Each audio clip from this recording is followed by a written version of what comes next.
Welcome to the bunker.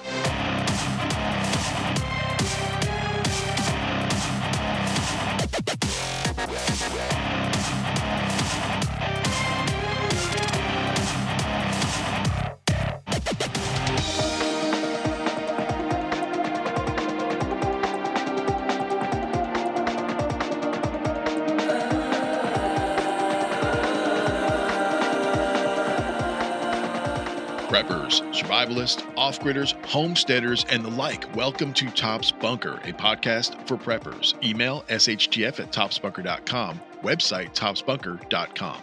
Don't forget to check the show notes in your podcast player for a link to help support the show, valuable products and gear, and extra info on this episode. Also, please visit and join Top's Bunker Podcast Facebook group if you haven't done so already, and share the group with all your Facebook friends. I want to thank y'all for joining us. We got a great show for you. Tonight, we're talking about exhaustion, the type of tired that sleep doesn't fix. Not tired from splitting firewood or hauling water or putting in a long, honest day's work. That kind of tired makes sense. That kind of tiredness comes with purpose and fades quickly. No, I'm talking about the tired that settles into your bones when you've been watching the horizon for too long. If you've been in this world, that is preparedness, self-reliance, readiness, for any length of time, then you may know exactly what I mean. That steady drumbeat of bad news, the endless cycle of be ready for this and don't forget about that. Another supply list, another warning, another reminder of just how fragile everything feels. At first, preparedness feels empowering. You wake up, you see the world clearly, you start learning skills and storing food and finding like-minded people. There's momentum, there's energy, and then, somewhere along the way, that energy changes. Now, you still care, you still know that preparedness matters, but the fire feels dimmer. Motivation comes in short bursts instead of steady burns. The projects pile up, the gear sits untouched, the checklists feel heavier than they do helpful. That, my friend, is called prepper fatigue. It doesn't mean you failed. It doesn't mean that you were wrong to prepare, and it certainly doesn't mean that you should quit. Prepper fatigue is what happens when vigilance turns into weight, when readiness becomes pressure, when the responsibility of being the one who's prepared starts to feel lonely, overwhelming, and even thankless. It shows up quietly. You stop reading the articles, you skip the training, you tell yourself you'll get to it later, or it can show up loud, irritation, burnout, frustration, even guilt for feeling burned out in the first place. And here's the hard truth that we don't talk about enough. A burned out prepper is not a resilient prepper. Preparedness was never meant to be a constant state of fear. It was meant to be a foundation, something that supports your life, not consumes it.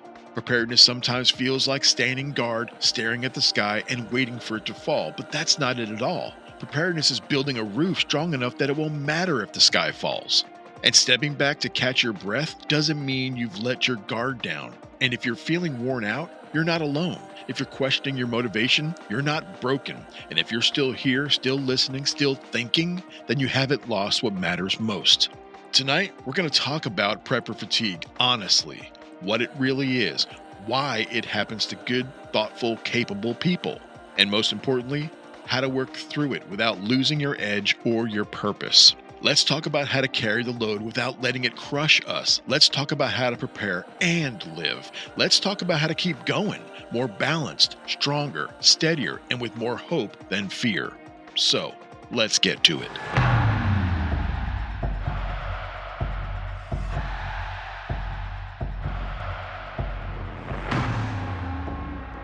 All right, so today we're talking about prepper fatigue, and it's the latest buzzword out there in the prepper world, and a lot of other prepper shows, podcasts have talked about it lately, and I thought it was something important enough to bring up and talk about it because we're basically right. I feel like I'm in it.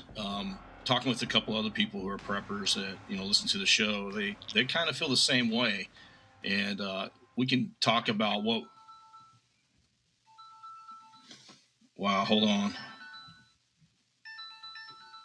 Sorry. That better be the Chinese bombing us. No, somebody was calling me on Signal. Did you guys hear that? Yeah. Yeah, I could hear it. Fuck. All right, let's start again.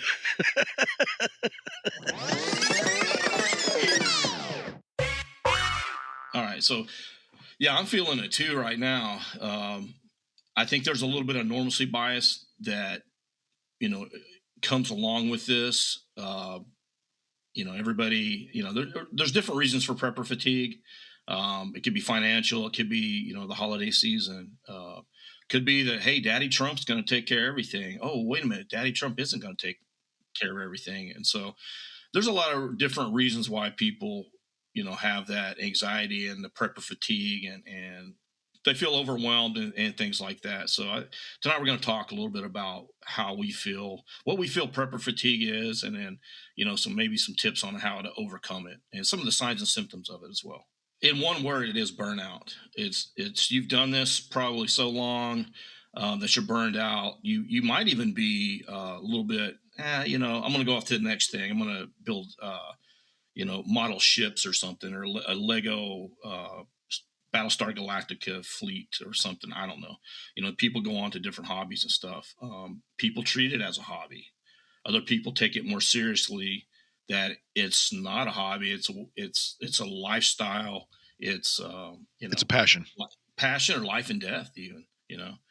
So I have I have a little bit of this now. I've had a little bit of it, but just looking at what's going on in the news, what's going on around me, everybody. I fell into the trap where Trump was going to come in and fix everything, and then you're back, and he hasn't been in there that long. I'll give him that.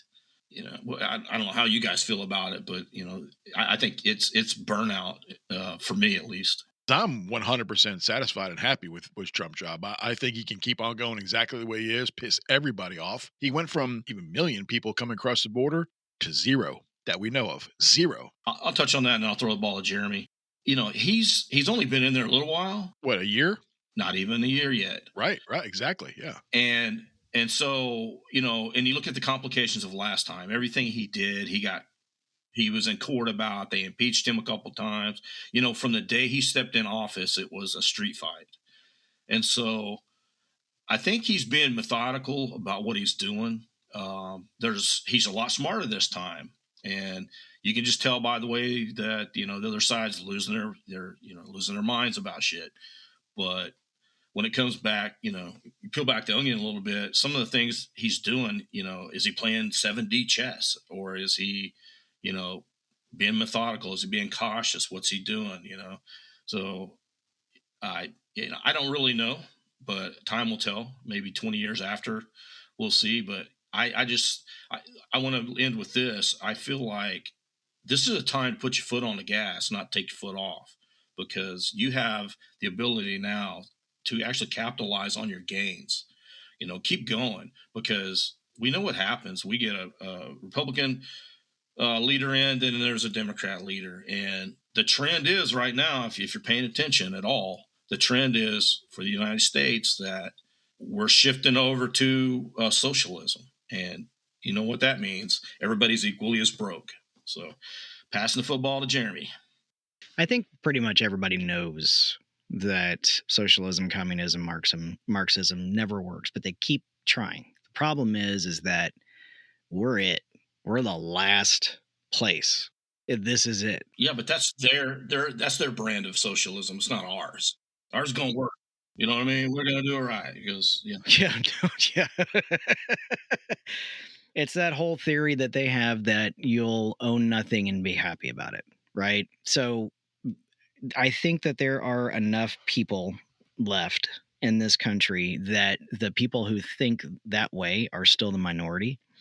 I think that the hard woke left is still, even though it's super popular and it's pushed by so many people, they're still generally the minority. The problem is that this country has allowed every prediction that came through back in the 40s, 50s, and 60s, even in the 70s, to come true. The Communist Party of Russia, when it was back the Soviet Socialist Republic, they said, we will infiltrate the United States and make the United States a Russian or a communist nation without a single shot being fired. And they're it's never ended. It's still there. They keep trying. But I think that there are enough of people here that would put up such a fight to protect our way of life that we already have that it would probably be stalled. I don't know that it's completely like unavoidable. I don't know. I hope it never happens in my lifetime or my children's or my grandchildren's lifetime. But by that time, I don't know. I mean, not to get into the religious aspect of it, but you never know what's going to happen in the next 10, 15 years. So, but I had to, when you mentioned, prepper fatigue, I had to like figure out what it was that you were talking about. And I did a little looking around, and there's a couple of descriptions of it, and it's the way they describe it is this mental sort of physical exhaustion from this sort of cycle that a lot of preppers live in. And I think a lot of it, honestly, I mean, think about how many people sit up late at night and doom scroll. That's what they call it now, just doom scrolling. The world is ending. There's a giant comet coming. There's communists. There's rabies. There's, this disease, that the whole world's collapsing, and it's all this one person's fault, blah, blah, blah. Are you talking about me again? I really do. I think that a lot of that sort of sensation does come from, sitting up late at night and doom scrolling. Yeah, definitely. The other part of it is that, how many times in the past, say, let's say Kennedy, how many times since the Bay of Pigs have we thought that World War III was going to start, the world was going to end, the Mongol horde is coming across the border, all these different things. How many times have we thought that? A lot. It's funny you say that, because I was thinking about that the other day. In my lifetime, I've always had anxiety about what's going to happen. Mm-hmm. We were about the same age growing up. We had that, there was still Soviet Union and China. There was, the Cold War was in, its prime age. And then we saw the fall, of the evil empire. Right. And I was just thinking, have I actually lived maybe a brief time in the, I don't know, early 90s, mid 90s, or there wasn't any kind of anxiety about, the world coming to an end kind of thing. I remember the Cold War days when I was in high school in I think the 80s, right? And we, as kids, and look, when I say kids, I mean, hanging out, drinking, smoking, whatever, Mm-hmm. kicking back, instead of being like, oh, the stars, aren't they just so beautiful? And look how vibrant everything is. And Pink Floyd. No, we were sitting there going, is there going to be a bomb coming tonight? I mean, should we be worried about this? I remember sitting around with my friends saying, are we going to get vaporized? Right. I mean, again, we go back to, say, Kennedy and the Bay of Pigs and Vietnam, of course, all that, is going on. The way, and now more so, especially now that I'm retired, and I love history, and I like to study history, and I like to look at cause and effect. I believe everything around the world, by every nation and every person, we are all driven by decisions. The Berlin Wall came down November 9th, 1989, right? And Soviet Russia basically, I won't say, I'll say it's pseudo collapsed. I believe that old Soviet Russia is still a thing. That's what I personally believe. But Yeah. the Russia that we know now came about not long after the wall fell, And rebranded. I mean, it's not the Soviet Empire, which I think of Putin. I study Putin still. I mean, I study him in college, and I read books about him and stuff. And so, Yeah. I personally feel that I think it was all an op. They saw themselves financially going down the tubes. Yeah. They'd never be able to financially keep up with this, so they laid down and hibernated like the bear would do. Yeah. And so they had a long winter, and now they're back, and they're on the rise. Oh, yeah. But you got to think, though, take old Soviet Russia, right? And then they supposedly, I like how you put that. They rebranded. And those tendrils were still out there. The stands is what I call all the different stands. They Yes. started to, become independent nations, quote unquote. But let's take the proxy effect. Russia's been fighting proxy wars and doing proxy work for a long frickin' time. They never stopped, even after the Cold War. It never stopped. Think about Bosnia, Herzegovina, Yeah, Kosovo. yeah. When Slobodan Milosevic went on the warpath and slaughtered millions of people, that, he was old Soviet Russian. Then it was just, it was one more little step here. It was one more little step there, telling Ukraine, we'll leave you alone, but you can't join NATO. You can't do this. You guys, you can't do this. And if you do this, we're going to crush you. Right. Yeah. That's the same thing that they were been doing for decades and decades and decades. Well, You I know? was in Bosnia in the late '90s Mm-hmm. and the very late '90s, and the Russians were there. The Russian Airborne Brigade was in my sector, and they were there to protect the Serbian people, because we would go over the. It's kind of like a lawless, there was different regions. But we would stay in Bosnia, go over to the Serbian area, or the demilitarized zone is what I was looking for, and they were there for the Serbs and to protect them. So they never stopped. No. They weren't there for NATO because the rest of the NATO countries are there, and the UN was there. They were there on the UN charter, but they had interest. Believe me. Yeah, I was in the ground campaign in Kosovo, and people, they think about Kosovo now, and they're like, yeah, but Kosovo's great. And I'm looking at them like, you weren't there. Kosovo was a genocide situation, wasn't it? Yeah, big time. Hardcore. Yeah. The whole thing was, but Slobodan Milosevic, he basically moved into the Serbian forces moved into Kosovo, and then you had the Albanians on the other side, and then in the middle you have your Kosovars. Kosovars were a big eclectic mix between Serbs and a whole bunch of other different nations. A lot of Jews, a lot of Muslims, a lot of Christians, and they sort of coexisted in this middle ground.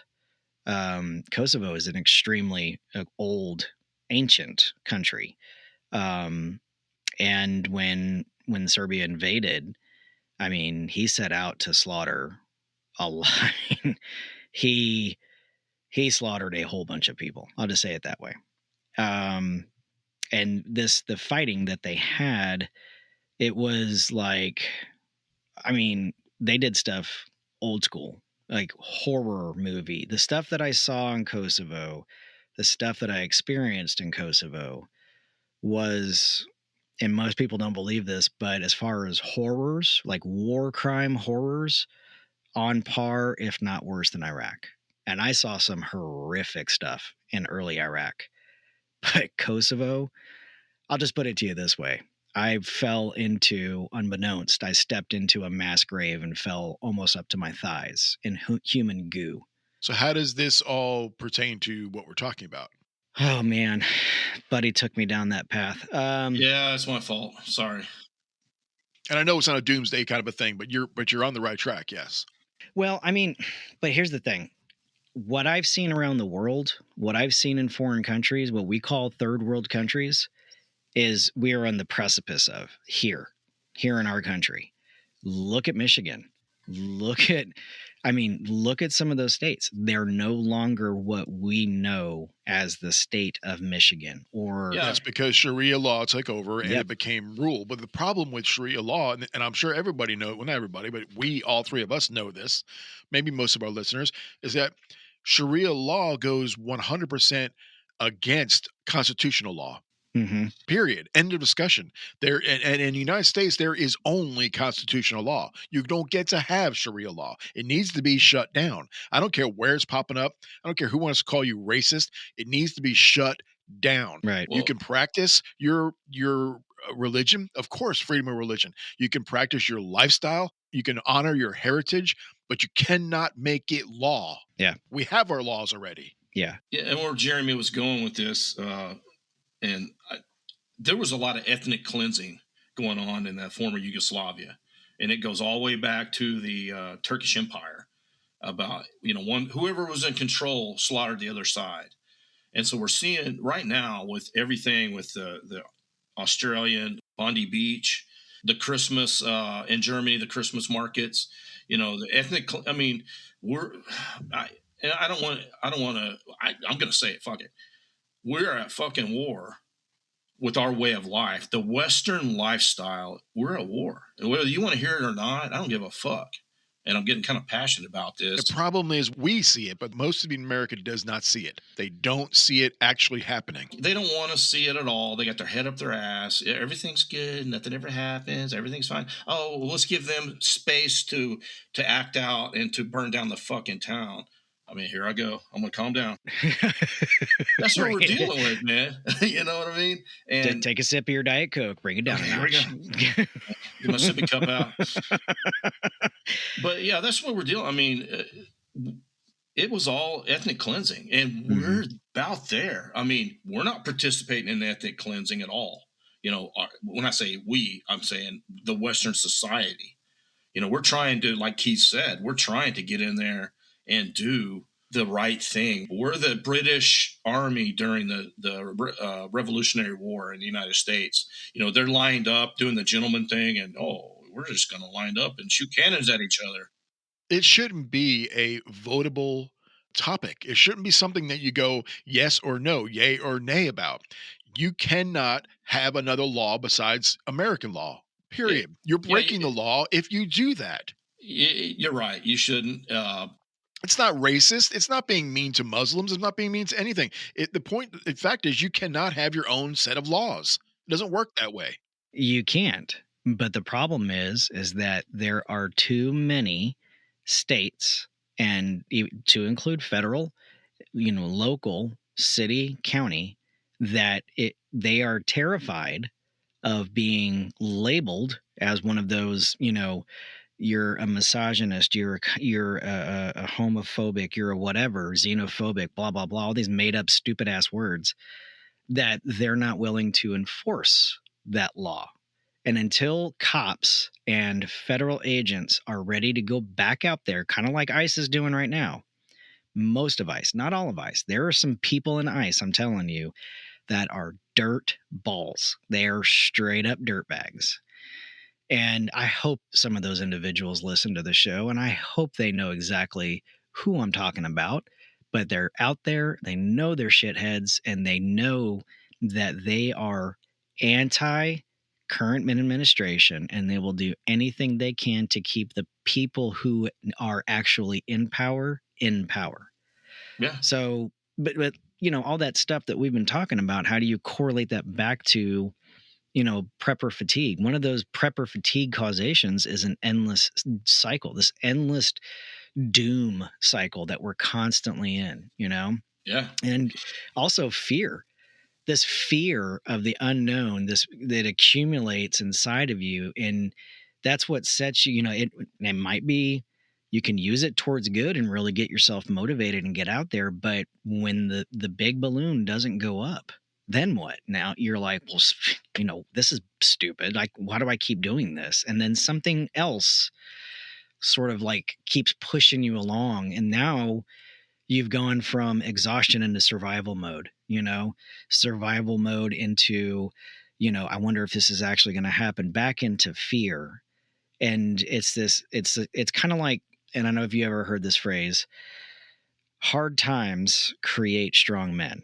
Strong men create good times. Good times create weak men. Weak men create hard times. We had to go through several different iterations of weak men creating hard times where strong men had to come back in and try and clean up the mess. The problem with today's society is if you're a strong man, if you show that you are a strong man, a virile man, now you're labeled as being toxic and all these different things. And there's a lot of people who shy away from wanting to be labeled. Label me. I gives nay damn. I still have plenty of testosterone, anger, and I will get out there and I will fight. I don't care about being labeled, but there's too many people that actually do care about being labeled. And it's so stupid. It's so ridiculous to have a fear of what another human being thinks of you. It's dumb. Well, there's a great book out there. It's called The Gift of Fear by Gavin DeBecker. And he writes, I've listened to it several times now, and basically, I'll give you the cliff notes. Basically, fear is something you've had forever. It's in our DNA. It's something the Mhm. cavemen had, but it's healthy. It's a healthy dose of fear. Now, when your fear overtakes you, and you start getting, overwhelmed, depressed, then you need to back it off. Right. And when you notice those kind of things it, in your journey of prep for fatigue, and there's people out there going, damn, that's what that is. I thought I was just losing interest in prepping. Hmm. It's a grind. It's not a sprint. Yeah. It's a marathon. And Yeah. we can talk about how long we've prepped. I've been talking with a guy we're going to bring on, and how many years he's been doing this, and I think people's heard our stories about and our journey about how long we've prepped. But hey, here it is. Um, Yeah. it happens. It's a thing. Prepper fatigue is a thing, and it goes back to normalcy bias too. Just uh, keep remembering it's a grind. You don't have to get everything all at once.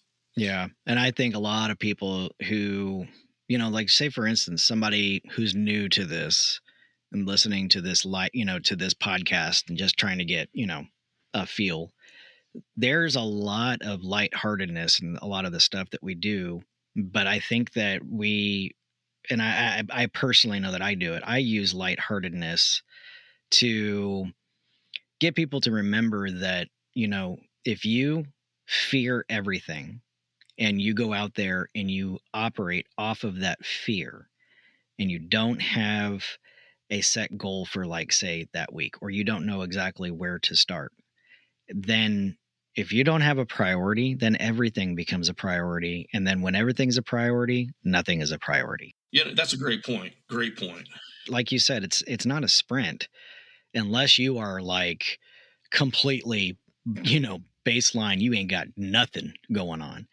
It still doesn't have to be a sprint. If you go to the grocery store and you buy your normal groceries and you're buying a can of, I don't know, spinach, buy an extra can or two. What's it going to hurt you? Nothing. It's about 85 cents to $1.10, somewhere in that range. Buy another, just two more cans. Yeah. And then buy, I don't know, an extra bag of something, and just set it to the side. And pretty soon, if you're just going through your weekly or 2 week, grocery cycle, you've already got a stockpile going. That's how easy it is. I was at the grocery store with my youngest daughter. She asked me one day when she was still living with me, she was like, Dad, let's go to the grocery store. We don't have any food. And I was like, well, we have food, just not her food. You know what I mean? If it can't go in the microwave, she liked the microwave meals and stuff. And we so don't we're have any going ramen or macaroni and cheese, and I don't got no chicken nuggets. I would buy ramen and chicken nuggets by the pound, I guess. Oh gosh, those frozen chimichangas, frozen taquitos. Shit, my kids love dude, them the small rolled up ones. Oh yeah, oh man, put those in an air fryer. Stop oh my god, that, right? You guys all day. I must all be hungry day or something. She looks at me. My daughter looks at me and goes, Dad, can we go get some rice and beans? I'm like, what? Rice and beans? You don't even like rice and beans. She says, yeah, we need to get some more. Can we get some extra cans of corn and extra cans of vegetables and stuff like that? And I'm like, are you going on a diet or something? She goes, no, we got to start preparing. And I was like, holy shit. She's starting to get it. Finally, it's rubbed off. I wouldn't say anything to her. I was kind of basement prepping, stuff would go in my closet, in my garage. It was weird how, she started getting it a little bit. All we can really do is hope that people see the light and prepare for what's coming up. And if they do feel this prepper fatigue, that's, oh man. And I think everybody's going to feel it, somewhere along the line. It's a natural response, basically. Just know that, hey, just think back to, Jeremy said, this, and Buddy said this, and Keith said this, and just remember, it's not a sprint. Just keep grinding. You do not eat an elephant in one bite. True. It's a little bit at a time. I've been prepping for 25 years, let's just call it that. Could be give or take. And I can tell you that for the first 10 years, I was running and gunning. It was all fear-based. It was, like you said, going down the late night doomsday rabbit holes and listening to this and watching that. It was a nonstop every day. What am I going to prep for today? What am I going to do today? What am I going to this? It got to the point where I was feeling the prepper fatigue. Now, I didn't know the term prepper fatigue, but that's what it was. It got to the point where I was like, I'm doing all this stuff and I don't know if I have enough. And it just got to be too much. And fear is a good thing, first of all. When you don't allow it to take over, fear is a very good thing. I don't know if you guys do this, but we have a fan that we put on at night when we go to sleep. It helps me sleep. It's white noise, right? Well, a study came out. White noise when you sleep is actually really, really, really healthy for you. Reason why is because we're ingrained from ages ago. We would go to sleep at night and just think of a mammal. You go to sleep at night and you're worried about something attacking you while you're sleeping. That fear, when you put on white noise, what it does is it resets your brain. You feel comfortable. You don't think about the fear. It's all subconscious, but you don't think about the fear. This study that they did. And what happens is it resets your brain. It takes the fear out and normalizes you so that the next day you can start with not being in fear instead of being fearful all night long, as mammals have been forever. If you take that same thought process, that same mentality of resetting your fear, take that and do that with your prepping. And which is what I did back in the day when my first 10 years was nothing but fear was it's going to end one day. Something's going to happen. I'm not prepared enough. I don't have enough of this. I don't have enough of that. Where's my family? Where are my friends? What am I going to do? It was constant. And I had to reset my brain the same way that the white noise did. How did I do that? I changed the way I prepped. First thing I did was I turned it into a mindset. Instead of being an everyday constant battle of running a gun and going, it was a mindset. It was a lifestyle change. I changed to a person that was, instead of just gathering gear and gathering supplies, I started learning about stuff that I was interested in. I started going camping, learning about how to survive overnight on this and that. I started getting into water catchment and filtration, things like that, things that I was interested in. Got to know other people.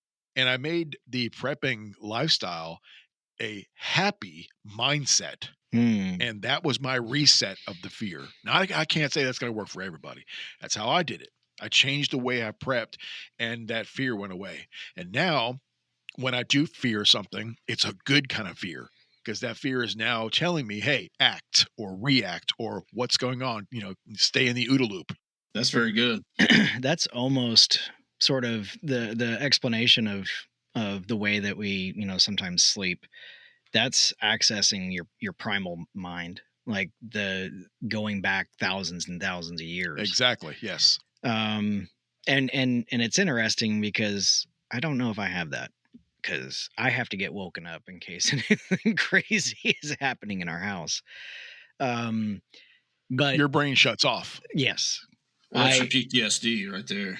I don't know. I've kind of always been like that. I can't sleep in silence. I fart and I wake up. Really? Everything. I wake up. I cannot sleep in silence. Absolutely can't do it. The silence is deafening to me. Interesting. Because I got blown up, not by getting hit by a mortar from falling asleep, but I was asleep in Iraq and I thought that I was dreaming, like somebody was kicking me and woke me up. And I was like, stop kicking me. Went straight back to sleep. They got kicked again, I thought. I was like, why are you guys kicking me? I'm asleep. And they're yelling, we're getting mortared. I'm like, all right, calm down. They can't shoot worth a shit. So I walked out and I was putting on my gear. And when I was putting on my helmet, a mortar round landed probably about, 40 or 50 yards from me.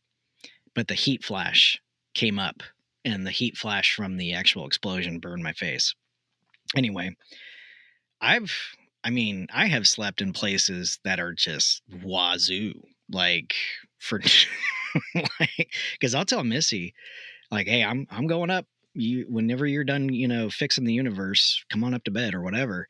And she hates it because she's sitting there solving the world's problems at 3 a.m. I lay my head down and typically 37 seconds to about a minute and a half, I'm gone. I'm out.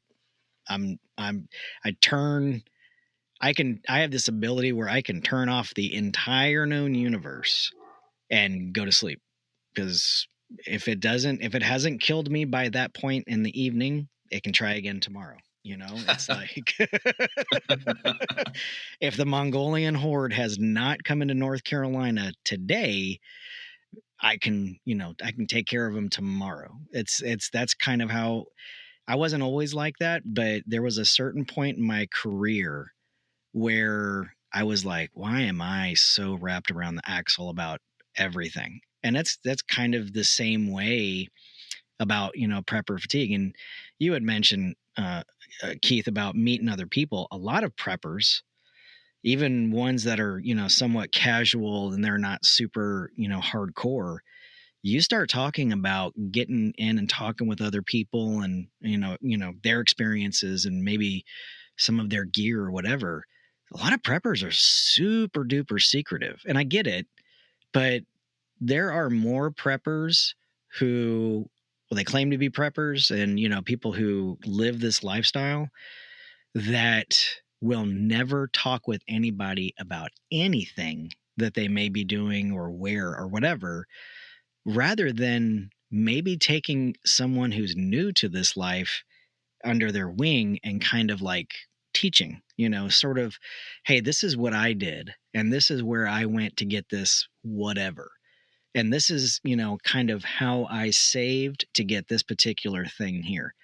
And I don't get that. Like, we're not getting any younger.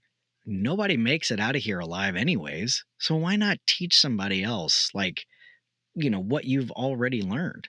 It's as easy as me teaching my kids and grandkids how to hunt. I taught a lot of my kids how to hunt. Now they teach their kids how to hunt. That's how this lifestyle, this thing continues and propagates. Because if people are out there just banging their head away, living in fear, eventually this lifestyle, it'll go away. It'll stop. It'll become completely impossible to even try to gain access to anything more than what the government deems that you should be able to have. That's a good segue into, and I'm going to do a little spoiler alert here. We got some upcoming episodes. Oh, I thought you were going to confirm that we don't make it out of here alive. No. Yes. But before that happens, there's something that, the Army, the big buzzword in the Army before I got out was resilience. Oh, yeah. And so we got some upcoming episodes coming up about, goal setting for next year is one of them. And then, we got follow-ons with, our usual, I won't say our usual, but we've done some pretty popular episodes about, planning for things. Yeah. I'll leave it at that, your garden and things like that. So I think people need to come up with a strategy of how to actually come out of this if they do fall into that dark hole of prepper fatigue. And, you guys have given some pretty good techniques to come out of that and get back to the resilience of it all. And you have to remember, we're all resilient. Can't live in that foxhole your whole life. Eventually you're going to have to get out. So, and you know what else too, that I think that nobody ever says, and I do it. Ron and I do it all the time. Take a break. Yeah. Yeah. Oh, absolutely. As simple as that, man. Just take a break. You don't have to prep every single day. Take a break. Take a month off. Mm-hmm. You're good. Everything's fine. Yeah.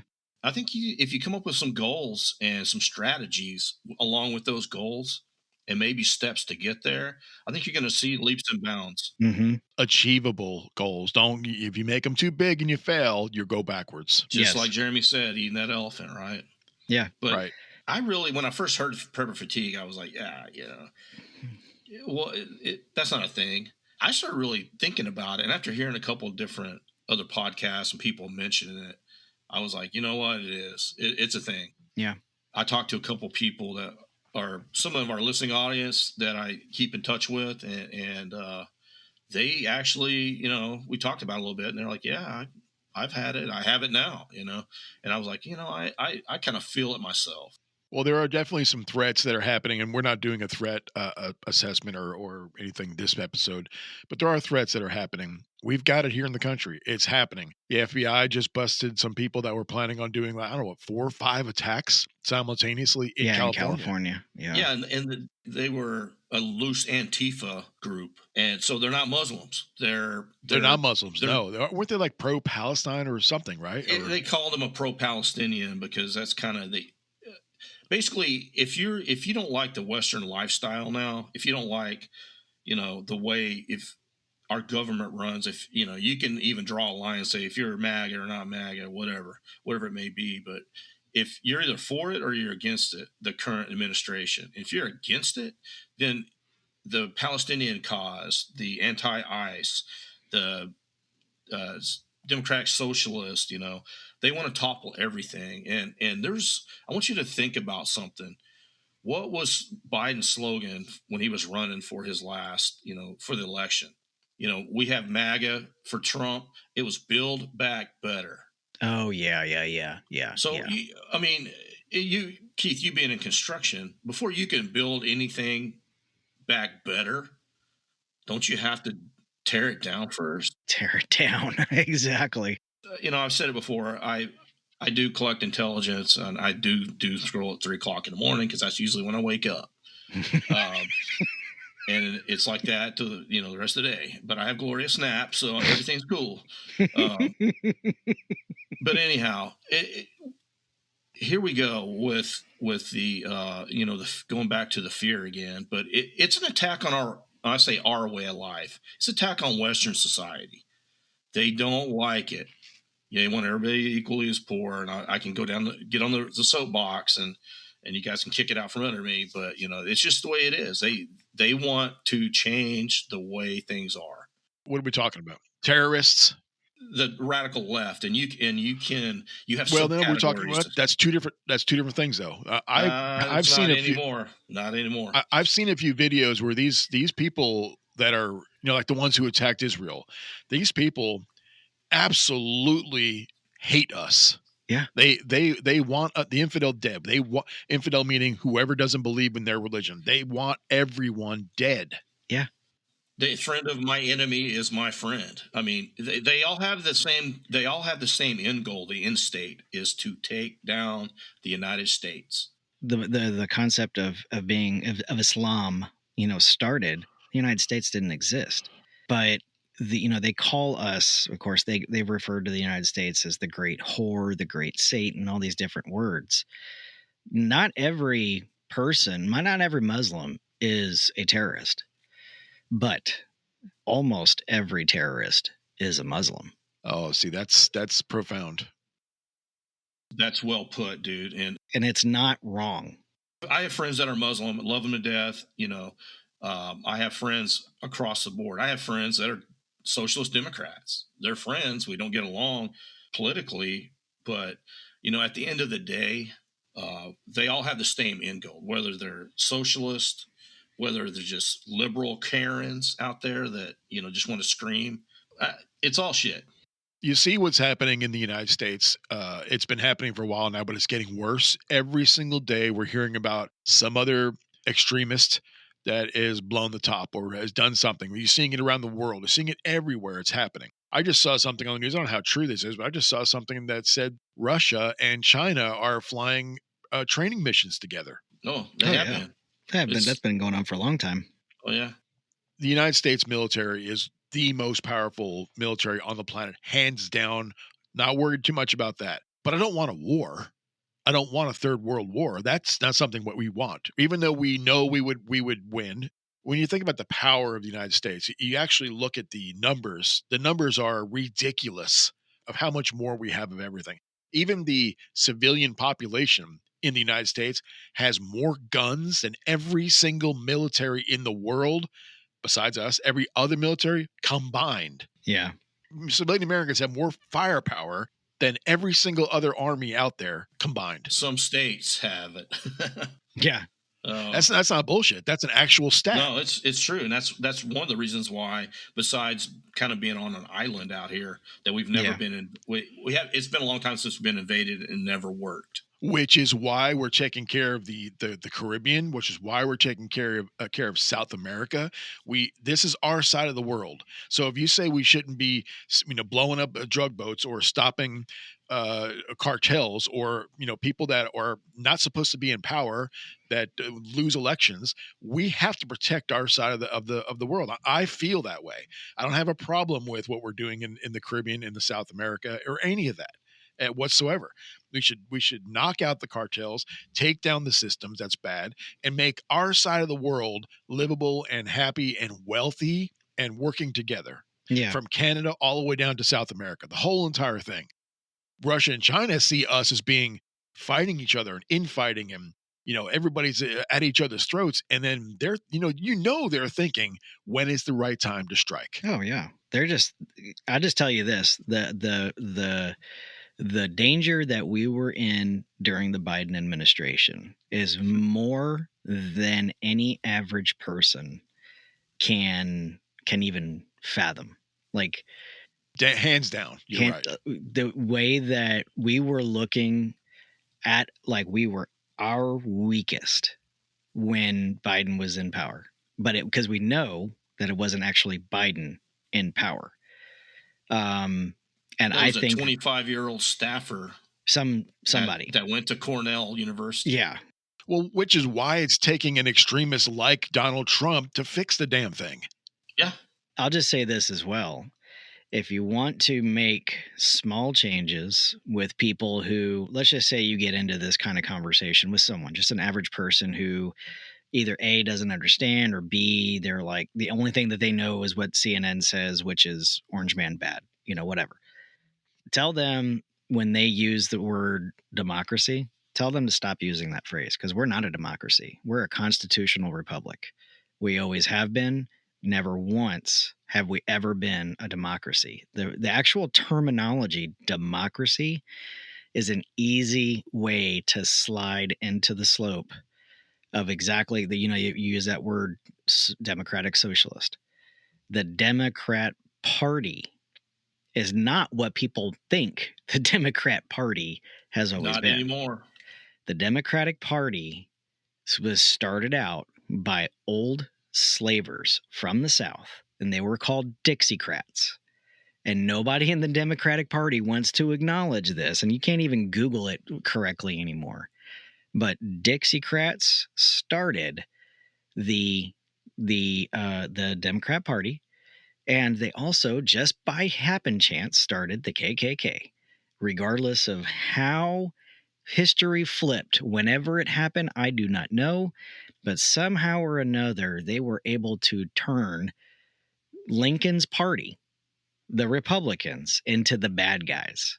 Because it's the universities, man. The universities are behind it all. Oh, yeah, it absolutely is. And it's not even just universities. I can tell you right now. And that's all the KGB strategy, Gary Bezumov's. Yeah. When my youngest was in elementary school, I was like a hair's width from pulling her out of there because some of the crap that they were teaching at school. So, but now they've got footage of kids up in the Northeast and out in California and in Washington State and other locations, Michigan and all those other, places that have been taken over, that they have children in elementary school on prayer mats, and they're praying to the call of prayer. They're making them. They're making them bow to the east on a prayer mat.